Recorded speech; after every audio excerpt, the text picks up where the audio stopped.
Oke. Halo, halo, halo, welcome back. Bersama saya Kevin Sugiono pastinya di STEMA Talk Podcast.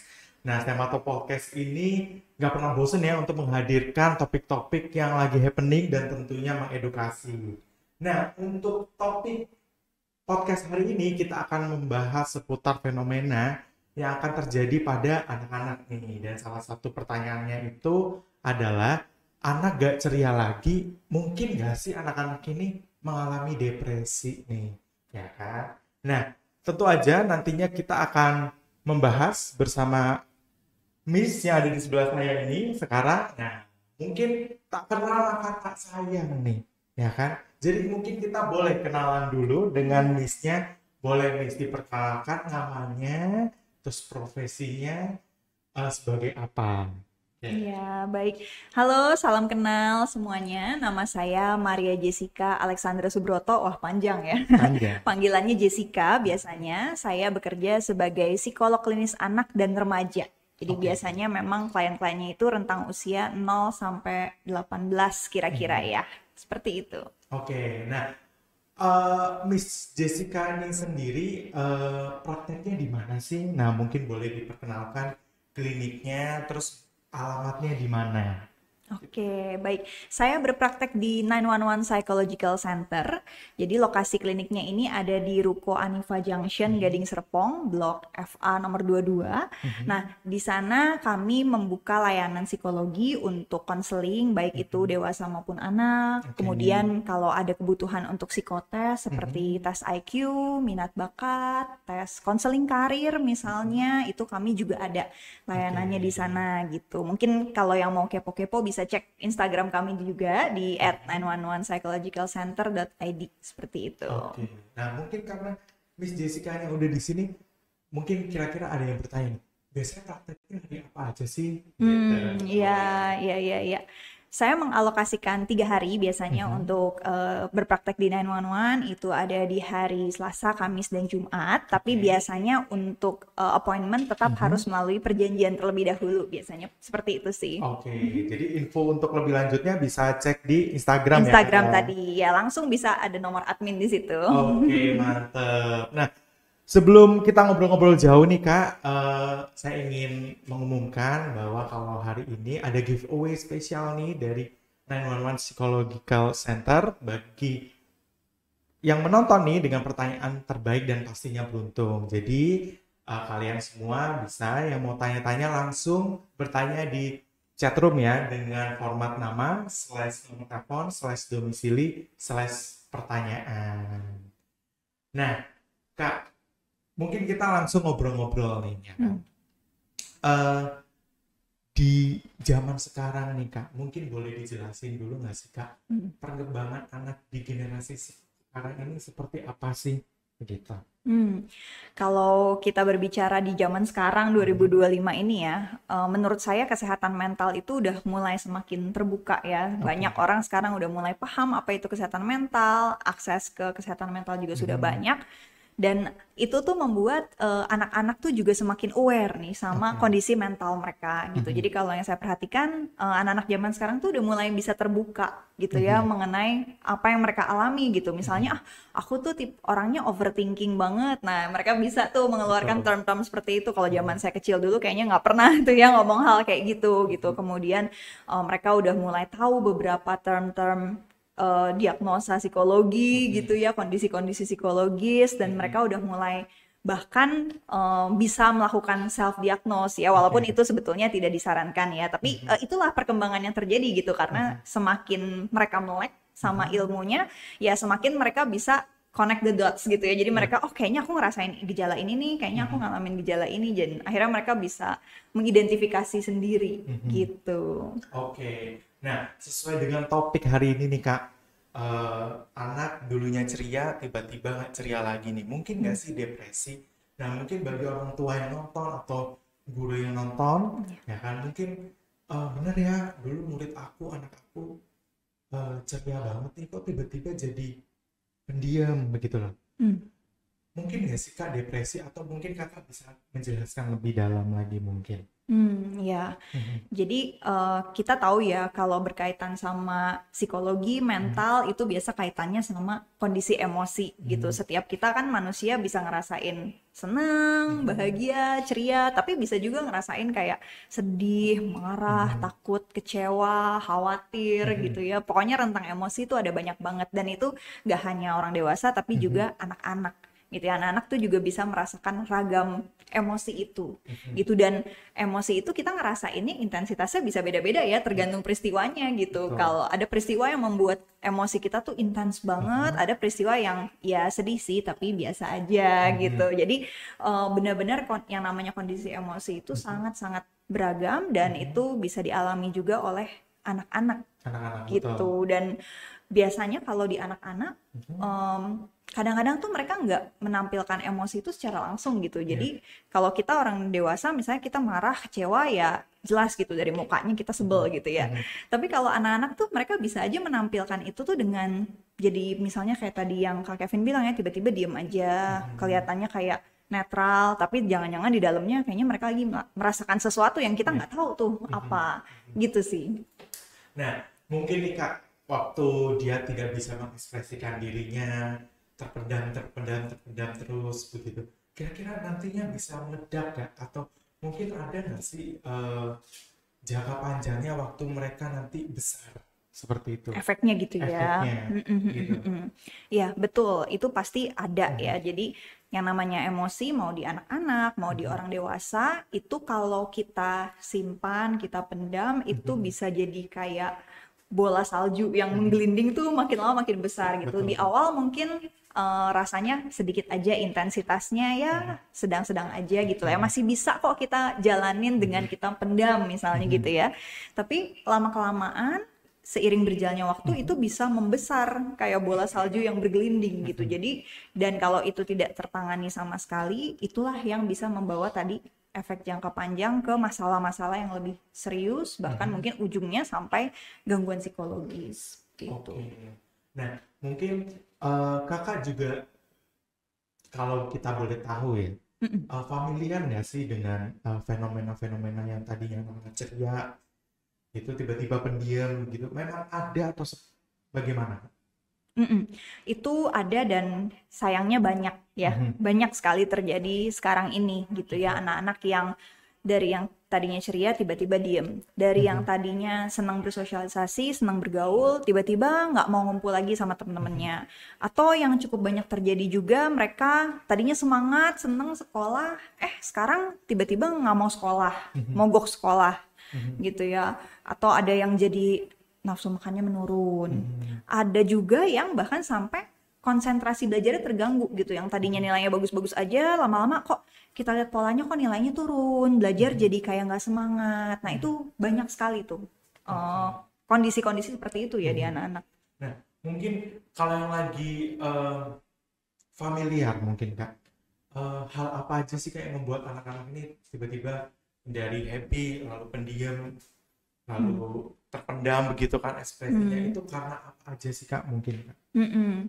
Jadi sama seperti layaknya orang dewasa Mhm. yang punya stresor gitu ya, anak-anak tuh juga sebenarnya punya faktor pemicu stresnya Mhm. sendiri gitu. Dan ini biasanya tergantung usianya gitu. Oke. Kalau misalnya anak-anak SD itu kan mungkin lagi banyak tuntutan akademik, nah Mhm. mungkin bisa jadi dari tuntutan akademiknya, mungkin Mhm. mereka lagi merasa nggak bisa belajar sesuatu, terus Mhm. mereka putus asa dan juga mulai juga dari lingkungan pertemanan gitu ya. Mhm. Tapi ini memang lebih banyak di area remaja gitu. Mhm. Misalnya dimusuhin temen, dijauhin sama gengnya, Mhm. dikeluarin dari gengnya lah, ganti circle ini, circle itu. Mhm. Jadi drama-drama anak remaja gitu Betul. ya. Atau mulai kalau yang SMA nih mulai ada drama sama pacarnya gitu ya. Mhm. Ntar pacarnya direbut temennya gitu ya. Mhm. Jadi faktornya itu bisa banyak, bisa. Tapi kalau di anak-anak bisa dari akademis, bisa dari pertemanan kalau yang di Mhm. remaja. Mhm. Tapi yang paling banyak juga itu bersumber dari kondisi keluarga Oke. biasanya gitu. Mhm. Jadi misalnya relasi dengan orang tua kurang baik atau Mhm. relasi antar orang tua. Jadi relasi antara ayah dan ibu itu sendiri yang kurang baik sehingga Mhm. suasana di rumah tuh kurang nyaman gitu ya, rumah nggak terasa rumah buat si anak. Nah itu juga pengaruhnya biasanya sangat besar sekali di berbagai rentang usia Oke. gitu. Nah, Kak, eh, terus untuk mengantisipasi nih, dari anak-anak yang tadinya ceria, terus tiba-tiba pendiam nih, ada antisipasi pertama nih untuk anak seperti itu tuh bagaimana Kak? Atau diajak ngobrol atau seperti apa? Nah yang pertama kita sebagai entah itu orang tua, guru, pendamping gitu ya harus peka dulu sama kondisi emosi anak, terutama kondisi perubahannya gitu. Karena biasa gejala awal itu kan ada perubahan dari yang biasanya menjadi sesuatu yang nggak biasa gitu. Kalau kita sakit kan dari yang kita biasanya seger kok badan agak nggak enak gitu. Nah, untuk masalah psikologis itu juga sama. Dari yang tadinya mungkin ceria, semangat, konsentrasi belajarnya baik misalnya gitu ya, tapi kok tiba-tiba ada perubahan nih yang tidak biasanya atau mungkin bahkan belum pernah terjadi sebelumnya. Nah, pertama kita harus peka dulu sama perubahan itu gitu. Ada perubahan apa sih di anak yang kira-kira nih terjadi dan sudah berapa lama itu berlangsung gitu ya. Kalau misalnya baru hari pertama mungkin kita bisa lihat dulu mungkin dia bad mood sedikit nih, ada masalah sama teman, ada masalah-masalah kan yang bisa kita kategorikan biasa, tapi ada masalah-masalah yang kalau kita lihat ini kayaknya udah lama nih dia jadi pendiam begini nih, atau dia udah lama nih mogok sekolah nih dan nggak ada perubahan. Nah itu kita udah harus semakin worry tuh dengan adanya sign-sign itu ya, yang harus kita peka dulu di awal supaya kita tahu terus nanti langkah mengantisipasinya gimana gitu. Nah, kalau tadi pertanyaan Kak Kevin berbicara mengenai langkah antisipasinya, nah mungkin kita bisa tanya kepada si anak itu tentunya dengan lembut gitu ya, bukan dengan menginterogasi kok kamu nggak mau sekolah sih gitu ya. Kadang-kadang kan penasaran jadi kita memberikan pertanyaan-pertanyaan langsung. Nah mungkin anaknya juga bingung ya, karena dia masih bingung juga ya sebenarnya dia merasakan apa, jadi dia pun juga akhirnya nggak tahu mau jawab apa atau merasa nggak nyaman. Jadi kita perlu pendekatan yang lebih halus lah ya ibaratnya, untuk mencoba connect dulu nih ke anaknya. Gimana perasaan kamu hari ini, kok kayaknya mama lihat atau papa lihat kamu lebih banyak melengkung ke bawahnya mulutnya dibanding ke atas ya, kayak gitu-gitu. Kita mulai coba bantu ke anak untuk anak nih aware. Oh ternyata aku tuh kelihatan ya ada perubahan gitu. Oke. Nah, mungkin nih Kak, kalau udah diajak ngobrol, tapi anaknya masih ngomong, aku nggak apa-apa gitu. Atau tetap masih mogok makan, malas ngapa-ngapain. Perlu nggak sih Kak, kadang orang tua, sebagai orang tua atau guru aware, lalu pergi ke psikolog mungkin, gitu. Ya, itu betul ya, Pak. Sangat penting untuk kita melihat sign-nya apa sih sampai dia ini oke, kayaknya udah saatnya deh dibawa ke pihak profesional gitu ya. Ini saya kasih tips, coba dilihat dari 3 aspek gitu ya. Yang pertama coba dilihat intensitasnya. Kita ambil contoh misalnya anaknya tiba-tiba murung gitu ya. Kita lihat intensitas kemurungannya gitu, apakah benar-benar sampai dia jadinya mukanya sepanjang hari murung terus, benar-benar kita ngelirik dikit aja udah tahu ini anak sedih gitu ya. Kemudian kita cek lagi durasinya, apakah benar-benar dia dari pagi, dari melek mata sampai tutup mata tuh nggak ada happy-nya, jadi nggak bisa ketawa misalnya gitu ya. Dan juga frekuensinya gitu, apakah ini udah berlangsung setiap hari selama 2 minggu misalnya, atau udah sebulan jangan-jangan. Nah itu berarti udah sign-sign yang bisa kita lihat, ini berarti intensitasnya udah cukup parah nih, ini berarti udah harus dibawa ke profesional nih gitu. Apalagi kalau sampai itu mengganggu produktivitasnya. Jadi misalnya yang tadi ya nggak mau sekolah, nggak mau makan, atau amit-amit dia melakukan perilaku-perilaku yang membahayakan diri sendiri ataupun orang lain. Nah itu juga udah tanda bahwa mending segera kita bawa deh ke pihak profesional, misalnya ke psikolog, seperti itu. Oke. Nah mungkin nih Kak, pertanyaan selanjutnya nih, bisa nggak sih kita itu mengajarkan kepada anak-anak tentang mengelola emosi mungkin, karena kan bahasa kita sebagai orang dewasa ditranslatekan ke anak kecil kadang susah untuk dimengerti ya, seperti itu. Nah, cara pengajarannya mungkin yang lebih simpel itu seperti apa sih? Ya, ini pertanyaan yang baik ya. Jadi memang supaya anak itu tahu cara meregulasi emosi dengan tepat, itu memang pendidikan mengenai emosi itu harus dilakukan sedini mungkin dari anak-anak itu katakanlah TK gitu ya. Karena kita ini di Indonesia budaya timur ini suka nggak terbiasa ngomongin tentang emosi gitu. Biasanya kan pertanyaan tuh apa kabar? Gimana sekolahnya hari ini? Nilainya bagus gak? Gimana hasil ulangannya? Gitu ya biasanya. Tapi kita tuh agak jarang gitu menanyakan apa yang kamu rasakan hari ini? Gimana rasanya kalau kamu main sama teman? Gimana rasanya kalau kamu belajar? Nah itu agak-agak jarang tuh kalau kita ngomongin perasaan. Mungkin kadang-kadang di beberapa keluarga awkward ngomongin perasaan. Nah padahal penting banget untuk kita mulai membiasakan membicarakan tentang perasaan ke anak-anak. Jadi kalau kita bicara ke anak-anak TK gitu ya, bisa aja kita mulai dari mengajarkan mereka mengidentifikasi emosi gitu. Misalnya kamu tuh kalau pergi ke sekolah rasanya apa sih? Senang, apa sedih, apa marah gitu. Dan kalau anak TK ya yang simpel-simpel dulu aja gitu ya, senang, sedih, marah, takut, kaget gitu ya biasanya. Nah itu perlu kita biasakan sejak dini karena dengan kita mengetahui sebenarnya kita merasakan apa, itu adalah first step untuk kita bisa belajar mengelola emosi kita gitu. Nah nanti kalau udah mulai SD apalagi remaja, kalau di psikologi itu ada tools namanya wheel of emotion, jadi roda emosi.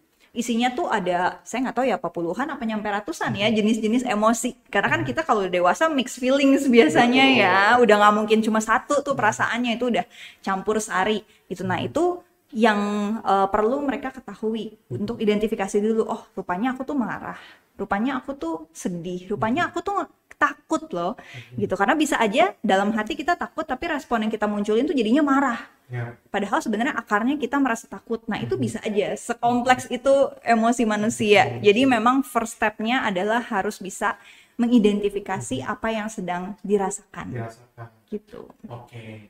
Nah untuk selanjutnya nih Kak, kan tadi Kakak mention kalau harus punya hubungan yang baik saat di rumah, ya kan? Nah menjaganya ini seperti apa sih Kak, orang tua dan anak, anak dan orang tua itu, supaya jika ada masalah anak ini gampang untuk berbicara seperti itu. Oke, nah sebetulnya kegiatan-kegiatan yang bisa dilakukan untuk membantu bonding gitu ya mungkin ya dengan orang tua dengan anak itu adalah dengan melakukan quality time ya yang cukup rutin kepada anak gitu. Jadi di dalam hubungan antara orang tua dengan anak maupun sebaliknya anak dengan orang tua, penting buat kedua pihak itu tuh punya bonding atau koneksi yang kuat. Karena koneksi yang kuat itu akan membantu mereka bisa terbuka, saling percaya satu sama lain.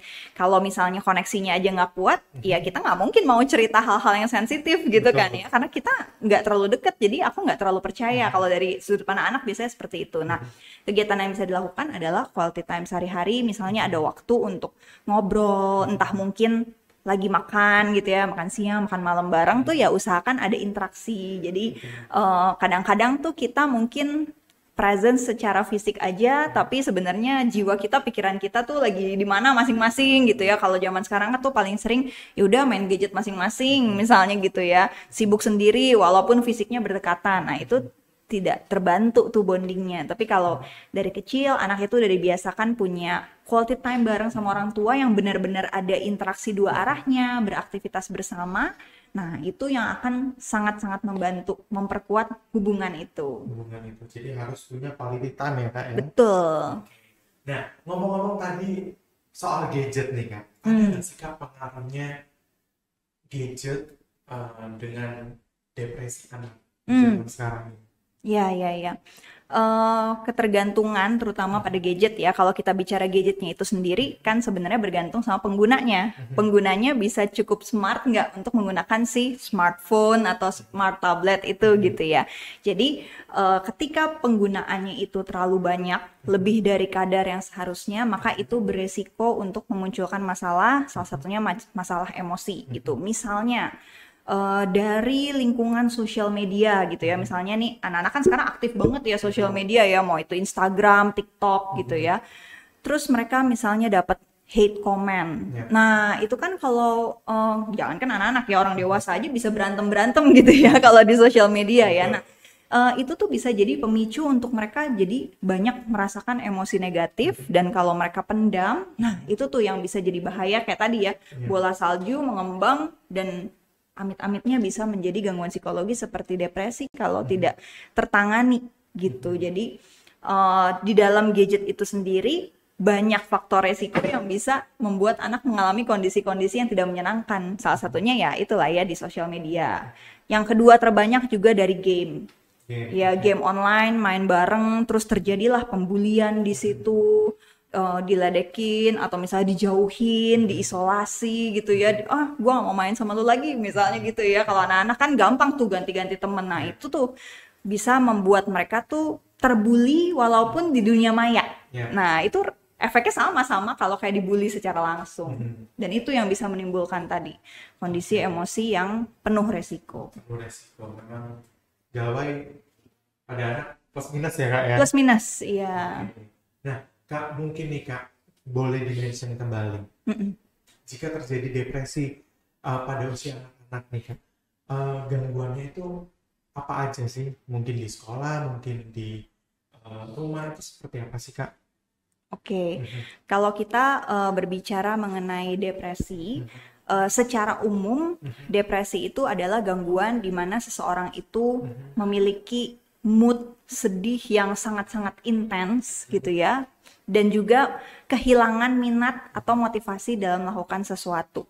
Nah, itu adalah definisi umum gitu ya. Tapi bukan berarti ketika ada orang yang mengalami kondisi itu, oh dia udah pasti depresi. Enggak juga gitu. Penegakan diagnosanya tetap harus melalui psikolog ataupun psikiater begitu ya. Tapi pada dasarnya definisi dari depresi itu adalah itu ya, kondisi di mana mood sedih yang berkepanjangan dan juga kehilangan minat gitu. Nah, kalau di anak-anak itu bentuknya bisa agak berbeda nih dari orang dewasa gitu. Jadi kalau di anak-anak bisa yang tadi jadi nggak konsentrasi belajar, jadi bisa yang random tiba-tiba nangis misalnya, atau mereka jadi anak yang sensitif gitu, ntar cuman dipanggil sedikit tiba-tiba marahnya intensitasnya langsung meledak-ledak gitu, padahal pemicunya apa gitu nggak ketahuan juga, jadi sangat sensitif moodnya misalnya, atau jadi kehilangan nafsu makan, atau bisa sebaliknya juga jadi sangat tinggi sekali nafsu makannya. Nah itu kan respon di setiap orang beda-beda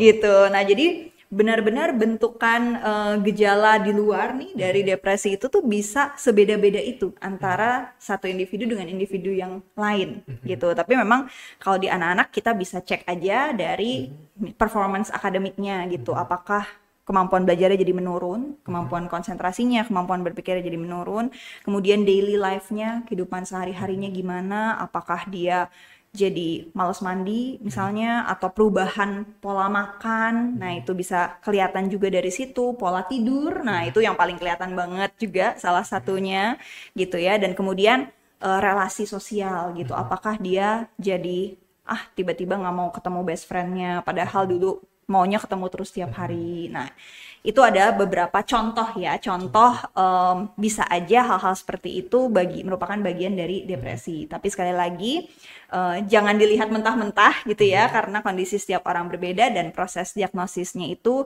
harus melalui profesional. Dan biasanya kalau kami di psikolog pun dalam mendiagnosa depresi itu nggak dalam satu kali pertemuan gitu. Jadi perlu beberapa kali pertemuan dengan pemeriksaan yang sangat lengkap sampai kita bisa menegakkan ini sepertinya depresi nih gitu. Dan sebetulnya di dalam psikologi depresi pun ada berbagai macam jenis gitu ya. Cuman mungkin kita nggak perlu terlalu detail ke sana, tapi yang pasti proses menegakkan diagnosanya itu panjang dan kompleks gitu. Dan beberapa kali pertemuan ya. Nah mungkin nih Kak, karena kita tinggal di negara Asia nih ya, khususnya Indonesia. Kalau anak-anak udah jadi pendiam gitu ya kan, terus anak-anaknya meledak, marah nih, terus orang tuanya ikut marah begitu. Nah ini responnya baik atau seperti apa nih Kak? Kalau seperti itu? Iya. Nah ini fenomena yang umum banget ya sebenarnya terjadi ya, karena orang tua juga manusia, orang tua juga pasti punya batas kesabaran. Kalau ngadepin anak yang marah-marah terus, rasanya tuh juga kepancing emosinya gitu ya. Nah tapi idealnya seperti apa sih kalau kita menghadapi emosi anak? Nah saya tuh paling seneng pakai analogi api gitu ya. Kalau misalnya anak-anak lagi marah, itu kayak ada bara api di kepalanya gitu ya. Dan seperti yang kita tahu kalau misalnya lagi ada api, daripada apinya tambah gede harus segera kita matiin ya apinya dengan cara kita siram gitu. Nah, sehingga ketika anak-anak lagi mengalami emosi yang intens, mereka tuh sebaiknya kita padamkan dulu apinya gitu dengan cara kita tenangkan dulu emosi si anak itu. Jadi orang tua itu harus bisa berperan sebagai air. Nah, ketika orang tuanya ikut marah, orang tuanya itu sebenarnya berperan jadi bensin. Jadi bayangin api disiram bensin, makin besar lah apinya gitu ya. Nah, tapi gimana Miss, kan kalau misalnya kita juga manusia nggak sabar juga ngadepinnya gitu ya. Saya selalu bilang sama orang tua, betul, Bapak Ibu juga manusia pasti punya batas kesabaran, sehingga ketika menghadapi anak yang emosinya sedang intens, dan kitanya pun sebagai orang tua juga nggak lagi dalam kondisi yang optimal untuk bisa menangani emosi anak, oh ya sudah, kita ambil waktu dulu masing-masing, menenangkan diri dulu, dibandingkan kita memaksakan diri, udah sebenarnya sumbunya udah mau meledak juga, tapi kita memaksakan diri meladeni anak, wah itu nanti akhirnya jadi meledak gitu ya, api ketemu bensin atau bahkan ketemu api juga gitu. Oke. Nah, ini aku mau ngingetin kepada teman-teman yang sedang menonton, boleh untuk bertanya-tanya. Nantinya akan ada Q&A session dengan format nama, nomor telepon, dan domisili / pertanyaan yang ada di chatroom ya. Nanti kalau mau yang bertanya, oke. 3 pertanyaan terbaik nanti akan mendapatkan giveaway nih dari 911 Psychological Center. Oke. Nah, lanjut nih Kak. Mungkin boleh dimention lagi nih Kak. Ya kan, anak-anak yang tadinya ceria terus pendiam, mungkin nggak sih mereka tuh punya depresi, dan biasanya anak ini mulai muncul depresinya itu dari rentang usia berapa ke berapa? Nah, sebetulnya untuk masalah kondisi psikologis ini itu rentan terjadi ke anak-anak, bahkan tuh dari usia TK mungkin 3, 4, 5 itu bisa aja loh ada resiko ya. Ada resiko terkena yang tadi namanya depresi, atau misalnya masalah emosi gitu ya, kondisi emosi yang tiba-tiba menurun drastis gitu. Nah, itu ada aja, bisa aja resikonya tuh dari sedini itu gitu. Karena pada dasarnya masalah psikologis ini itu bisa mengenai siapapun, karena kan setiap manusia itu punya emosi, dan setiap manusia itu bisa merasakan emosi, berbagai macam emosi yang tadi termasuk marah, takut, sedih dan sebagainya. Sehingga sebetulnya pada rentang usia dari anak-anak pun sampai dewasa, dan tidak pandang bulu ya siapapun itu, termasuk psikolog pun juga bisa beresiko terkena kondisi psikologis seperti salah satunya depresi.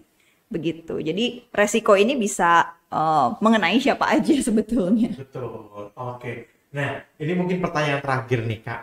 Ya kan, mungkin bagi orang tua yang kurang aware nih akan mental anak-anaknya. Mungkin 1-2 kata Kak boleh untuk para orang tua atau guru yang sedang menonton untuk lebih aware gitu. Ya, buat para orang tua, guru maupun pendamping anak, penting bagi kita untuk tidak hanya memperhatikan kesehatan fisik mereka, tapi juga memperhatikan kesehatan mental mereka. Karena tubuh kita manusia itu terdiri dari fisik maupun mental ataupun jiwa kita. Dan setiap orang, berapapun rentang usianya, apapun jenis kelaminnya, pekerjaannya, latar belakangnya, itu bisa punya resiko terkena masalah, mau itu fisik maupun mental, begitu ya, ketika tidak tertangani dengan tepat. Sehingga be aware, perhatikan kondisi anak-anaknya masing-masing ketika mulai ada perubahan dari yang tidak seharusnya gitu ya. Nah, segeralah melakukan pendekatan lebih lanjut kepada anak, dan kalau ditemukan ada hal-hal yang kayaknya udah red flag atau bendera merah nih, udah warning nih, segeralah jangan ragu untuk konsultasikan ke profesional seperti ke psikolog anak gitu ya. Karena di 2025 ini kayaknya udah nggak zaman ya kalau ke psikolog tuh buat orang, maaf misalnya gila gitu. Nah, kayaknya itu udah term lama gitu ya. Sekarang orang-orang udah melek kesehatan mental, dan pergi ke psikolog itu sama kayak kita medical check up aja ke rumah sakit gitu. Medical check up itu mungkin fisik. Nah, kita perlu juga mental health check up gitu. Betul banget. Oke, sekarang kita langsung ke sesi berikutnya Ya, yaitu Q&A, Kak. Sudah ada pertanyaan yang sudah masuk nih ya. dari Nanang di Surabaya. Bagaimana cara mengetahui apakah anak mengalami depresi? Pertanyaan yang kedua, apa dampak gangguan kesehatan mental terhadap kehidupan sekolah anak? Oke. Baik, terima kasih Bapak atau Ibu Nanang untuk pertanyaannya. Yang pertama, bagi orang tua ataupun guru, yang perlu diperhatikan adalah perubahan emosi anak, gitu ya. Jadi, ketika kita mendampingi anak, kita jangan sibuk atau berfokus pada diagnosanya. Apakah depresi ya? Apakah ADHD ya? Atau apa gitu ya? Karena memikirkan diagnosa itu tugasnya, biarkan itu menjadi tugasnya si profesional gitu ya, psikolog atau psikiater. Nah, yang menjadi bagian Bapak Ibu orang tua ataupun guru untuk memperhatikan adalah perubahan yang tadi dari yang biasa menjadi nggak biasa. Nah, fokus aja di situ sehingga kita bisa membawa mereka ke profesional dengan tepat waktu. Kalau kita bisa cepat identify atau menemukan perubahan tersebut. Nah, nanti sisanya itu masalahnya apa, kalaupun mungkin nanti ada diagnosa dan segala macam, biarkan itu profesional yang melakukan analisa. Itu untuk pertanyaan yang pertama ya. Oke. Nah, untuk pertanyaan kedua tentang dampaknya ke Dampaknya. kehidupan sekolah Ya. gitu ya. Nah, dampak ke kehidupan sekolah ketika anak memiliki masalah mental itu yang pertama performa belajar. Performa belajar itu bisa menurun, entah dengan mereka jadi malas belajar atau entah mereka masih mau belajar tapi susah banget konsentrasi. Misalnya gitu ya. Itu saya sering menemukan di dalam klien-klien yang pernah saya tangani gitu ya. Kemudian juga ke pertemanan. Kalau sekolah itu kan anak nggak cuma cari belajarnya ya, tapi anak juga cari kehidupan sosialnya. Nah, ketika anak lagi ada masalah sesuatu di dalam dirinya, itu bisa berdampak juga ke masalah sosialnya. Jadi entah mereka jadi nggak nyaman berteman, entah mereka jadi ansos atau antisosial gitu ya, menarik diri. Nah, itu bisa berdampak juga tuh gitu. Kemudian kita bisa lihat juga dari motivasinya dalam bersekolah gitu. Jadi secara umum tiba-tiba nggak mau aja sekolah, males, mogok sekolah. Nah, itu juga bisa efeknya ke arah sana. Kira-kira yang umum 3 hal Seperti itu sih. ya. Iya. Oke. Nah, ini kita ke pertanyaan berikutnya nih dari Nuria di Jakarta. Bagaimana membedakan antara anak yang sedang mengalami sedih sementara dengan anak yang mengalami depresi? Terus bagaimana faktor sosial seperti tekanan akademik, ekspektasi orang tua, dan pengaruh sosial media mempengaruhi tingkat depresi pada anak-anak? Oke, baik. Terima kasih untuk pertanyaannya. Yang pertama, itu kita bisa membedakannya, ini sedih biasa atau sedih yang udah harus worry sih, ini jangan-jangan masalah psikologis gitu ya. Nah, itu membedakannya tadi terkait intensitas, durasi, dan frekuensi dari emosi sedih yang dirasakan anak. Kalau sangat intens, berlangsung sudah sangat lama dan tidak ada perubahan, nah itu udah warning tuh, kalau dia bisa aja mengalami gangguan yang lebih serius gitu. Kemudian dampaknya, apakah berdampak secara langsung kepada performa kehidupan anak sehari-hari yang tadinya itu ya misalnya semangat sekolah jadi nggak semangat, pola makan, pola tidur, pokoknya kehidupan sehari-harinya ini jadi terganggu.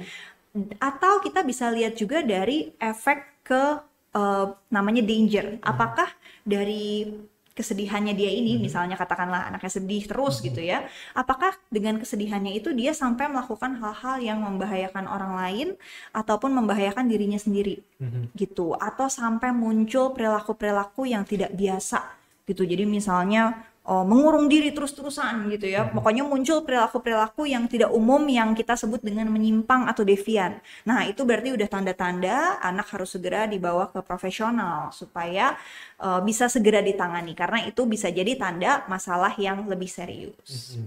Oke. Tadi yang kedua terkait faktor ya.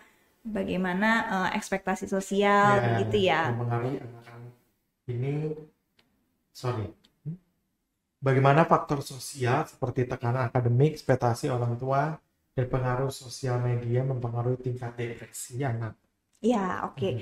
Jadi pada dasarnya kita di dalam hidup itu setiap hal di sekitar kita itu bisa bawa dua pengaruh, bisa positif, bisa negatif gitu ya. Dan kadang-kadang hal itu tidak bisa kita kontrol gitu ya. Kita lagi asik-asik bersosial media, tiba-tiba ada lah komentar-komentar buruk yang bisa berujung dampaknya panjang misalnya. Jadi faktor-faktor di lingkungan kita itu bisa membawa pengaruh positif atau negatif itu kadang-kadang di luar kontrol kita. Tetapi yang bisa menjadi barrier atau menjadi penjaga supaya si anak itu tidak terpengaruh secara signifikan dari faktor risiko di sekitarnya adalah bagaimana dia bisa punya faktor protektif yang kuat. Apa itu faktor protektif? Itu adalah social support di sekitarnya. Siapa aja yang bisa jadi social support? Keluarga, sahabat, atau mungkin extended family kayak kakek nenek, om tante misalnya gitu ya. Atau mungkin social support dari konteks keagamaan misalnya. Nah, itu yang harus diperkuat, safety net dan social support anak itu yang harus diperkuat supaya kita ini punya barrier nih gitu. Ibarat kalau misalnya penyakit fisik tuh ya kita minum vitamin, makan buah, makan sayur supaya nggak terkena penyakit atau virus atau kuman gitu ya. Nah di area psikologi juga sama gitu. Kita harus punya tadi barriernya imunitas kita yaitu lewat social support kita supaya kita nggak rentan terkena dampak dari masalah-masalah di sekitar kita seperti itu. Nah ini pertanyaan selanjutnya dari Rahma di Tangerang. Apakah pola asuh orang tua dapat berpengaruh terhadap depresi pada anak? Iya, oke. Kalau kita berbicara mengenai pola asuh, kalau pertanyaannya bisa berpengaruh atau enggak, bisa. Tapi sekali lagi, yang namanya masalah psikologis itu tidak ada single factor atau tidak ada satu faktor utama, gitu ya. Mungkin kalau kita berbicara penyakit fisik, kalau orang kena COVID ya udah jelas penyebabnya karena ada virus corona, gitu ya. Tapi kalau di dalam masalah psikologis itu berbeda. Kalau di dalam masalah psikologis faktor yang mempengaruhi seseorang bisa terkena gangguan psikologis itu ada banyak. Tapi kalau di anak-anak, faktor pola asuh orang tua itu menjadi faktor yang berperan cukup besar gitu ya, cukup besar atau cukup signifikan. Sehingga memperhatikan cara kita mengasuh termasuk memperhatikan kekompakan dengan pasangan dalam mengasuh anak itu menjadi faktor yang krusial untuk menjamin tumbuh kembang anak terutama di area kesehatan mentalnya. Oke. Nah, untuk pertanyaan selanjutnya dari Endang di Jakarta Pusat. Bagaimana cara agar anak tidak cepat depresi? Oke, ya. Sekali lagi, saya tidak bosan-bosan mengingatkan kalau depresi itu adalah diagnosa psikologis yang kompleks. Jadi ketika Bapak Ibu melihat, ada terjadi kemurungan atau kesedihan, jangan terburu-buru mengambil kesimpulan apakah anak itu depresi begitu ya. Tapi yang pasti ketika mulai ada suasana hati yang kayaknya berubah, kondisi emosi yang mulai berubah, nah itulah yang perlu diperhatikan terlebih dahulu, dilakukan pendekatan secara personal, kita ajak ngobrol, kita punya quality time, kalau anak zaman sekarang bilangnya lakukanlah deep talk gitu ya bersama dengan anak, supaya dia bisa secara perlahan mencurahkan apa sih yang lagi jadi kegelisahannya gitu. Mungkin itu sih yang bisa dilakukan oleh orang tua. Oke. Nah ini aku mau ngingetin lagi bagi teman-teman yang mau bertanya, boleh silahkan ke chatroom. Nantinya akan ada 3 pemenang dari pertanyaan terbaik, 3 giveaway dari 911 Psychological Center nih. Nah untuk pertanyaan selanjutnya masih dari Nuriyah di Jakarta. Apakah ada faktor biologis yang dapat menyebabkan anak-anak mengalami depresi sejak usia dini? Bagaimana cara mendukung anak agar terbuka mengenai perasaannya tanpa merasa dihakimi? Oke. Kalau berbicara mengenai faktor biologis, sampai saat ini belum ditemukan suatu faktor biologis yang spesifik yang ibaratnya kalau kita punya mungkin gen itu pasti kita kena depresi. Itu belum ada gitu ya. Tapi yang bisa saya katakan adalah tiap orang itu kan punya kepribadian yang berbeda-beda, punya toleransi stres yang berbeda-beda, dan yang namanya kepribadian itu kan sifatnya bawaan. Betul. Gitu ya. Jadi Itu tuh yang bisa membedakan apakah seseorang itu lebih rentan terkena masalah psikologis atau enggak. Ya yang paling gampang mungkin kalau kita membandingkan sama teman-teman di sekitar kita deh, mungkin kita bisa ngukur nih, oh si A lebih gampang stres, si B, oh kayaknya dia emang orangnya kuat banget gitu ya, karena memang tiap orang itu punya kapasitas mentoleransi stres itu berbeda-beda. Nah, itulah yang bisa membedakan apakah seseorang itu bisa mudah terkena masalah mental ataupun lebih kuat. Tapi kita nggak bisa ngelihat dari faktor itu aja ya. Tentunya faktor-faktor lain itu juga berperan. Sekali lagi, seperti yang saya bilang sebelumnya, di dalam masalah psikologis itu tidak ada single factor. Jadi kita perlu mempertimbangkan juga faktor-faktor lain juga. Bisa aja seseorang yang memang toleransi stresnya tinggi, ya kuat, tapi terkena peristiwa-peristiwa yang mungkin juga lebih berat lagi misalnya. Jadi ya tetap bisa terkena resiko masalah mental juga gitu. Untuk yang kedua, Yang kedua. bagaimana cara mendukung anak agar terbuka mengenai perasaannya tanpa merasa dihakimi? Iya, baik. Pertama itu tentu harus dimulai dari lingkungannya dulu gitu ya. Kalau kita mau anak terbuka, caranya bukan dengan kita yang bertanya gitu. Kadang-kadang kan cara paling instannya ya kita tanya gitu, kamu tuh sebenarnya kenapa sih gitu ya. Tapi sebenarnya banyak anak atau bahkan sampai dewasa gitu ya, itu sebenarnya kalau lagi merasa nggak nyaman, ditanya kenapa makin gak nyaman gitu ya, atau malah ya memang belum bisa membuka diri saat itu gitu. Jadi mungkin kita bisa mulai membiasakan, kalau ini masih anak-anak gitu ya, orang tua kepada anak, kita justru harus bisa membiasakan kitanya juga terbuka dulu sama anak gitu. Misalnya, aduh hari ini mama capek nih abis ini gitu ya. Nah jadi kita biasakan untuk kita terbuka juga mengenai apa yang kita rasakan kepada anak gitu ya, walaupun gak usah terlalu intens gitu ya, supaya anak itu belajar, oh iya ya, yang namanya punya perasaan, apalagi perasaan negatif tuh harus di-sharingkan ya gitu. Nah anak-anak kan modeling, dia kan belajarnya meniru. Jadi dia akan melihat, oh ya berarti aku juga harus cerita juga nih, harus sharing juga. Nah itu tuh kayak semacam budaya atau kebiasaan yang perlu kita bentuk sih gitu, untuk orang tuanya mulai terbuka dulu. Nah kedua, tadi kan di situ di kalimat pertanyaannya ada bilang supaya anak nggak merasa dihakimi. Nah ini tuh bagian yang juga sangat penting.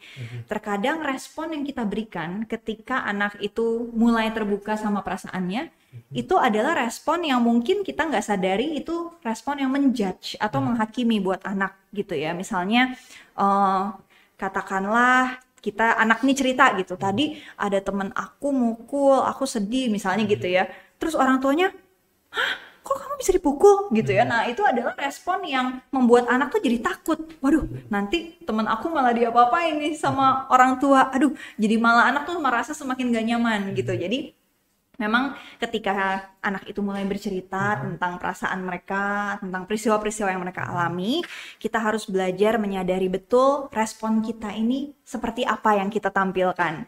Jangan sampai kita menampilkan respon yang malah membuat anak itu semakin enggan untuk bercerita. Seperti itu. Oke. Nah, ini pertanyaan untuk berikutnya dari Lala di Tangerang. Miss mau tanya dong, apakah anak yang sering mendapat tekanan akademik lebih rentan mengalami depresi? Sekarang sekolah zaman sekarang kompleks banget. Iya. Iya, betul ya. Faktanya memang kayaknya tuntutan anak-anak zaman sekarang tuh kayaknya tinggi sekali gitu ya. Nggak hanya dari sekolah, tapi dari lingkungan sekitar, terus sosial media gitu ya. Pokoknya di era sekarang ini karena kita semakin transparan, tapi kayaknya kita malah bisa semakin melihat banyak tekanan di sekitar kita gitu ya. Nah, jadi kalau tadi berbicara mengenai apakah tuntutan akademis yang tinggi bisa mempengaruhi, ya sebetulnya bisa aja. Tapi itu semua jawabannya sebenarnya tergantung gitu ya, tergantung bagaimana kondisi mental si anak itu sendiri, bagaimana kondisi keluarganya, apakah dia punya keluarga yang suportif, bagaimana kondisi sosialnya, apakah dia punya teman yang bisa menjadi tadi social supportnya dia gitu ya. Ketika misalnya tuntutan akademis tinggi, tapi dia punya social support yang kuat, keluarga yang baik, pertemanan yang baik, mungkin disupport juga dengan misalnya les dan sebagainya gitu ya, ya itu barriernya udah sangat cukup banget membuat anak terlindungi. Tapi ketika misalnya kondisi anak punya tuntutan akademis tinggi, terus juga dia mungkin ada masalah di rumah, atau dia lagi ada masalah di dalam hubungan sosialnya, misalnya em, terkena bully, misalnya gitu ya, atau ya ada masalah-masalah lain yang bisa jadi tambahan resiko. Nah, itu tuh yang bisa membuat anak tuh kondisinya bisa ibaratnya gampang jatuh ke dalam kondisi-kondisi psikologis yang ya kurang menyenangkan gitu ya. Nah, untuk pertanyaan selanjutnya nih, ada Romisa di Serpong. Miss, thank you infonya. Happy banget, temanya bagus. Mau tanya juga, kalau anak pas kecil ada gangguan psikologis, apakah dewasanya juga berpengaruh? Oke. Nah, sebetulnya untuk menjawab pertanyaan ini sih saya perlu data lebih lanjut gitu ya. Waktu kecil tuh gangguan psikologisnya seperti apa, terus apakah sudah ditangani atau belum, dan seberapa intens penanganannya, kemudian statusnya sekarang ini seperti apa gitu. Karena yang menentukan nanti anak itu sekarang masih ke bawah dampak atau enggak ya dari gangguan yang dulu, ya itu tadi tergantung dari penanganannya seperti apa. Apakah waktu kecil di treatmentnya atau penanganannya sudah tepat, kemudian bagaimana keluarga dan pendamping di sekitarnya itu menyikapinya, apakah bisa mensupport atau malah justru menjadi faktor resiko yang membuat gangguannya semakin parah gitu. Nah, jadi banyak hal yang perlu di cross check sih sebetulnya gitu. Jadi lebih baik Bapak atau Ibu kalau misalnya ada keraguan, lebih baik diperiksakan lagi ke pihak profesional untuk recheck lagi gimana sih sekarang kira-kira kondisinya. Nah, itu adalah alternatif yang paling aman sih menurut saya. Oke, jadi jangan takut untuk minta bantuan ke pihak profesional ya, Kak, ya? Betul, Betul betul. ya. Oke. Nah, bagi teman-teman yang masih mau bertanya, masih bisa saya buka untuk satu pertanyaan lagi. Oke, udah masuk nih dari Novia, Kak, di Serpong. Anak-anak juga banyak habisin waktu di sekolah. Bagaimana peran sekolah dalam mencegah dan menangani kasus depresi pada anak? Iya, ini juga pertanyaan yang bagus ya, karena memang kita nggak bisa hanya mengandalkan satu aspek aja ya kalau dalam satu kehidupan gitu. Meskipun keluarga adalah penanggung jawab utama, tapi kita nggak bisa pungkiri faktor-faktor terdekat anak yang lain itu juga mengambil peran. Nah, bagaimana pihak sekolah bisa membantu? Yang pertama, mungkin guru-guru atau pihak-pihak yang berhubungan langsung dengan siswa di sekolah itu bisa diajarkan untuk bagaimana sih mengidentifikasi adanya perubahan perilaku pada anak. Itu dulu gitu ya. Kadang-kadang fenomena yang terjadi adalah guru-guru di sekolah ini kan mereka punya tanggung jawab utama mengajar gitu ya, atau tugas-tugas administratif lainnya yang membuat guru-guru ini tuh ya fokus utamanya hanya kepada itu tadi ya, mengajar dan hal-hal administratif, sehingga mungkin tidak bisa nih memperhatikan muridnya satu persatu, apalagi kalau yang di kelas tanggung jawab muridnya tuh banyak gitu ya. Jadi pihak sekolah itu perlu menyadari bahwa penting untuk guru-guru ini juga bisa memperhatikan perubahan perilaku pada anak. Nah, yang kedua, di beberapa sekolah itu sudah mulai ada sistem semacam konselor sekolah gitu ya, konseling. Jadi di dalam konselor sekolah atau tim konselor sekolah itu bisa membuat program-program khusus nih untuk membantu mensupport kondisi kesehatan mental anak gitu. Jadi kalau misalnya zaman saya sekolah dulu tuh ada satu subjek khusus untuk bina konseling gitu ya. Jadi memang pelajarannya itu berhubungan dengan kesehatan mental, perkembangan dan sebagainya. Nah, itu perlu dimanfaatkan tuh di sekolah untuk mensosialisasikan tadi. Kalau kamu ngerasain ada perubahan, kamu harus cerita kemana, kamu harus minta bantuan kemana. Nah, itu harus disosialisasikan tuh kepada anak. Dan kalau seandainya di antara murid kita mengetahui ya ada anak yang memiliki masalah yang lebih serius, nah itu jangan ragu untuk langsung segera merujuk ke pihak profesional, karena pasti di dalam sekolah pun kapasitas juga terbatas ya untuk bisa menangani secara intens. Jadi pihak sekolah juga perlu bekerja sama nih dengan pihak profesional seperti psikolog gitu ya untuk membantu menangani di dalam permasalahan siswa-siswa ini. Oke. Nah, karena berhubung waktunya sebentar lagi akan selesai nih, Kak. Nah, mungkin ada penutup atau pesan dari Miss Jessica nih dalam tema hari ini, boleh Kak disampaikan? Iya, terima kasih sebelumnya untuk Bapak Ibu setiap peserta yang sudah menyaksikan pembahasan hari ini. Saya sangat senang bisa sharing, bisa berdiskusi juga untuk pertanyaan-pertanyaan yang sudah masuk.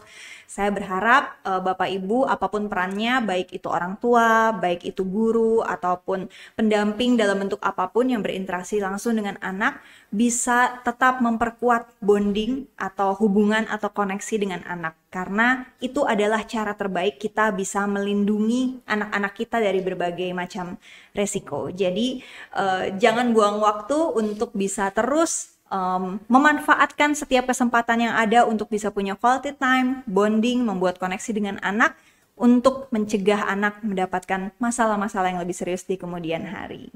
Seperti itu. Oke. Nah, thank you Kak Jess udah mau Sama-sama. menginformasikan tentang kesehatan mental hari ini untuk kesehatan mental anak-anak ya. Thank you banget. Nah, mungkin boleh Kak di-mention kembali Kak Jessica ini kalau praktek di mana sih?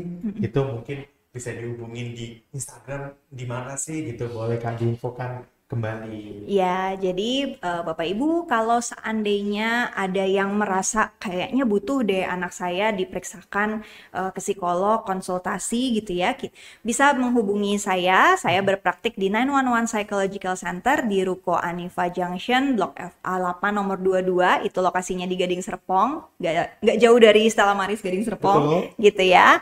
Di sana kami punya layanan untuk screening tumbuh kembang, konseling anak, remaja maupun dewasa, juga keperluan-keperluan psikotes, misalnya tes IQ, tes minat bakat, konseling karir, vokasi, begitu ya.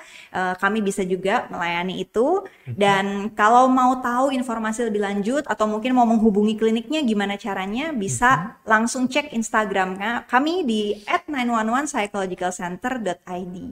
Oke. Nah, thank you Kak udah mau datang ke podcast Tema Talk Podcast hari ini. Nah, Sama. ini bagian yang paling ditunggu-tunggu nih sama teman-teman yang sudah menonton dan apalagi yang sudah bertanya-tanya di chatroom yang tadi. Nah, kira-kira siapa nih pemenangnya nih? Jeng jeng jeng jeng. Masih belum diundi ternyata. Nah, kita lihat siapa. Yang menang bisa main ke 911 Psychological Center ya. Ternyata yang menang bisa main ke 911 Psychological Center. Kalau dari Jakarta bisa ya Kak ya untuk Bisa. berkunjung ya Kak ya. Sekalian kulineran di Gading Serpong. Nah, betul. Oke. Nah, pemenangnya adalah Rahma, Nuria, dan juga Lalani. Selamat kepada pemenang. Yeay. Oke. Nanti pemenang akan dihubungin oleh tim marketing communication Stella Maris. Pastikan nomor yang tertera tadi di chatroom bisa dihubungin melalui WhatsApp oleh tim marketing communication Stella Maris. Nah, bagi para ibu-ibu, mami and daddy yang ingin mengetahui informasi tentang Stella Maris School, boleh untuk cek di Instagram kami di @stellamaris.sch. Di TikTok ada @stellamaris_school dan di YouTube ada Stella TV. Nah, bagi teman-teman yang ingin tahu podcast berikutnya, boleh silakan cek Instagram kami. Mungkin ada bocoran Kak untuk minggu depan dengan siapa? Eka Hospital. Aha. Oh, oke. Pokoknya di minggu depan ada podcast bersama Eka Hospital tentang kesehatan nih. Jaga kesehatan pas lebaran ya. Cocoknya ya begitu. Oke, jadi nantikan podcast Tema Talk minggu depan setiap Jumat jam 3 sore pastinya bersama narasumber yang kredibel dan host yang kece. Jangan sampai ketinggalan podcastnya karena benar-benar gratis dan free. Nah, bagi Bapak Ibu yang tertarik dengan Stella Maris juga bisa menghubungin di nomor 0878 7278 5231 dengan format nama /usia anak /pertanyaan. Oke, dan dapatkan informasi terbaru tentang podcast dan sekolah Stella Maris hanya di Instagram @stellamaris.sch. Oke, akhir kata saya Kevin Sugiono dan Maria Jessica, pamit undur diri. See you in the next podcast. Bye bye. terima kasih, bye-bye.